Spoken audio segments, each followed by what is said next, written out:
ಸುಜಾತ ಮಯೂರಿ ಅಂತ. ಇವತ್ತು ಪಾಪಣ್ಣ ಅವರು ನಮ್ಮನ್ನು ಕರೆದು ಒಂದು ಸನ್ಮಾನ ಮಾಡಿದ್ದಾರೆ. ನಾನು 12 ವರ್ಷದಿಂದ ಸಮಾಜಕ್ಕೆ ಕೆಲಸ ಮಾಡ್ಕೊಂಡಿದ್ದೀನಿ. ಈಗ ನಮ್ಮ ಸಮಾಜಕ್ಕೆ ನನ್ನ ಕೊಡುಗೆ ಏನಂತಂದರೆ, ಒಂದು ಮಹಿಳಾ ಸಂಘಟನೆ ಅನ್ನೋದು ನಾನು ಆಲ್ಮೋಸ್ಟ್ ಒಂದು 5 ವರ್ಷದಿಂದ ಮಾಡ್ಕೊಂಡಿದ್ದೀನಿ. ಈಗ ಪಾಪಣ್ಣ ಅವರಿಗೆ ಸನ್ಮಾನ ಮಾಡಿದ್ರೆ, ಈಗ ಲಾಸ್ಟ್ ತಿಂಗಳು ನಾವು 1 ವಾರದ ಕಾರ್ಯಕ್ರಮ ಅಂತ ಪಾಪಣ್ಣ ಅವ್ರು ಮಾಡಿದರು. ಅದರಲ್ಲಿ ನನ್ನದು ಒಂದು ಸೇವೆ ಇದೆ ಅಂತ ಅದು ಒಂದು ಇದಕ್ಕೆ ಇವತ್ತು ನನಗೊಂದು ಸನ್ಮಾನ ಮಾಡಿದ್ದಾರೆ.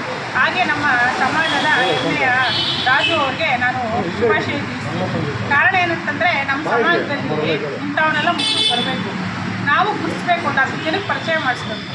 ಇನ್ನು ಮುಂದಕ್ಕೆ ಅವ್ರ ಕಡೆಯಿಂದ ನಮ್ಮ ಸಮಾಜಕ್ಕೆ ಇನ್ನೂ ಒಳ್ಳೆ ಕೆಲಸ ಆಗುತ್ತೆ ಅಂತ ನಾನು ಅಭಿಪ್ರಾಯ ಇಟ್ಕೊಂಡಿದ್ದೀನಿ.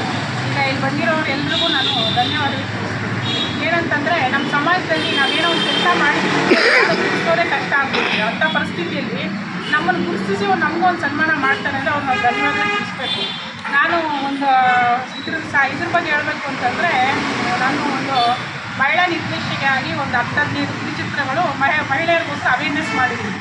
ಅದು ಮಾಡೋಕ್ಕೆ ಕಾರಣ ಏನಂತಂದರೆ, ಈಗಿನ ಸಮಾಜ ಪರಿಸ್ಥಿತಿಯಲ್ಲಿ ಮಹಿಳೆಯರು ಯಾವ ರೀತಿ ಎದುರಿಸ್ತಿದ್ದಾರೆ ಸಮಸ್ಯೆಗಳು, ಅದ್ರ ಬಗ್ಗೆ ನಾನು ಕಿರುಚಿತ್ರಗಳು ಮಾಡಿದ್ದೀನಿ. ಆ ಥರ ಒಂದು ಕಿರುಚಿತ್ರ ಒಂದು ಫ್ರಾನ್ಸಲ್ಲಿ ಸ್ಟೇಟ್ ಫೆಸ್ಟಿವಲ್ಗೆ ಸೆಲೆಕ್ಟ್ ಆಗಿತ್ತು. ಆದರೆ ಫೈನಲ್ಸ್ವರೆಗೆ ಹೋಗೋಕ್ಕಾಗಲಿಲ್ಲ. ಆದರೆ ನನ್ನ ಪ್ರಯತ್ನ ಇನ್ನು ಮುಂದುವರಿಸ್ತಿರ್ತೀನಿ ಅಂತ ನಾನು ಹೇಳೋಕ್ಕೆ ಇಷ್ಟಪಡ್ತೀನಿ. ತಮ್ಮ ಹೆಸರು ಮೇಡಮ್? ಸರ್, ನನ್ನ ಹೆಸರು ಸುಜಾತ ಮಯೂರಿ.